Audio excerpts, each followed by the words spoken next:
महाराष्ट्र राज्यामध्ये त्यांचं सर्वत्र नाव घेतलं जातं.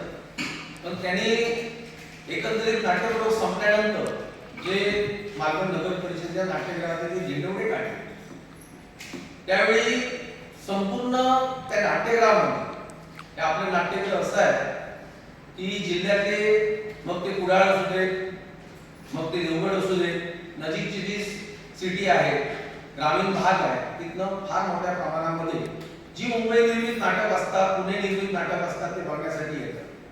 त्यांची मान शर्वरी खाली गेली असं त्या ठिकाणी जो एकंदरीत ते नाट्यगृहाची दुर्दशा त्या ठिकाणी झालेली आहे.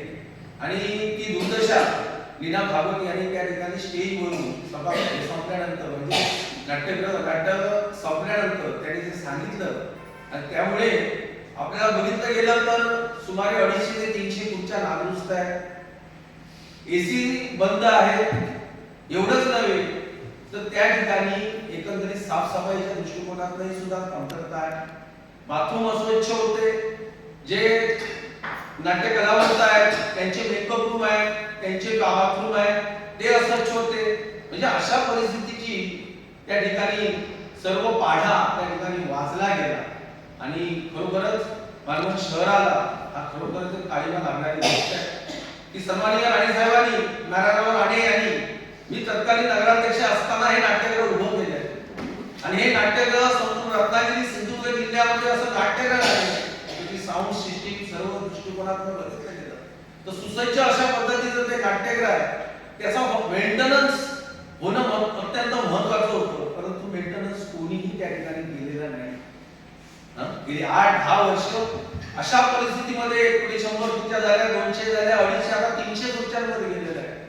म्हणजे मालवण शहराला शर्मेनं मान खाली घालला मालवणच्या नाट्य रसिकांना नव्हे तर जिल्ह्यातील नाट्य रसिकांना शर्मेने मान खाली घालावं लागणारी अशी बाब आहे आणि त्या ठिकाणी लक्ष देऊन त्या ठिकाणी मेंटेनन्स करणं अत्यंत गरजेचं आहे. ते एसी बसवले आहे ते कुठे वर बसवलेले आहे त्याचा मेंटेनन्स नाही आहे ते एसी बंद अवस्थेत नाही त्याच्याकडे कुणी प्रशासकाचं लक्ष केला नाही. फक्त निविदा काढणे आणि विविध हेड खाली आलेले पैसे त्याचा कसा काय उपयोग करायचा आणि कसं काय मालवण लुटायचं हेच फक्त प्रशासकाने केलं का? हे जे काही गोष्टी आहेत ते पडताळणी करणं बघणं सुसज्ज ठेवणं मेंटेनन्स करणं काही धोरणात्मक निर्णय त्या संदर्भात आपण एकत्र हे करणं हे कधीच बघितलं नाही का?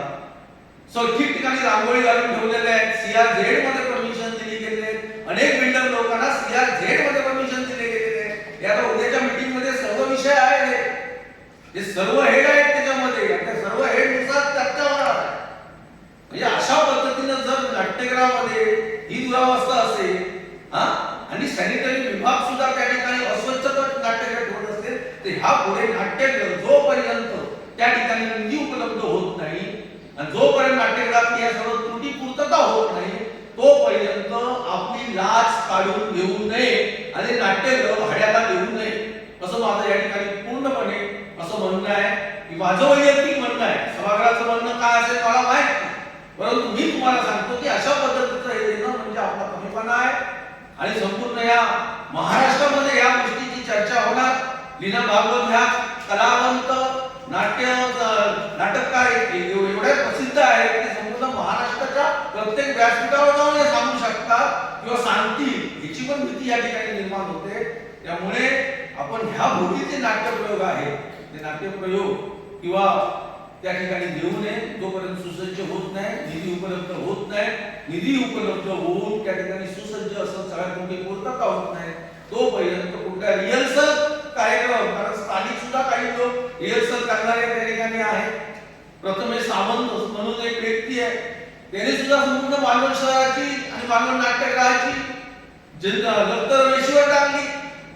त्यांनी सुद्धा ह्या ठिकाणी केलं का तो आतापर्यंत ह्या ठिकाणी रिहर्सल साठी वापरत होता गेले अनेक वर्ष आणि तोही नगरपालिकेच्या विरुद्ध या ठिकाणी वाभाडे काढतोय नगरपालिकेवर शिंतोडे उडवतोय. म्हणजे अशा परिस्थिती दयनीय अवस्था म्हणजे ज्या लोकांना आपण त्यावेळी तत्कालीन मुख्याधिकारी असू देत किंवा नगराध्यक्ष असू देत तत्कालीन महेश कांदळकर या ठिकाणी आहेत की आम्ही कधी अडवलं नव्हतं आम्ही पण होतो हे जे कोण आहेत त्यांना जे काही वेगवेगळ्या संस्थांच्या माध्यमातून किंवा विविध कार्यक्रमाच्या माध्यमातून त्यांना रिहर्सल घेण्यात येणार म्हणजे आम्ही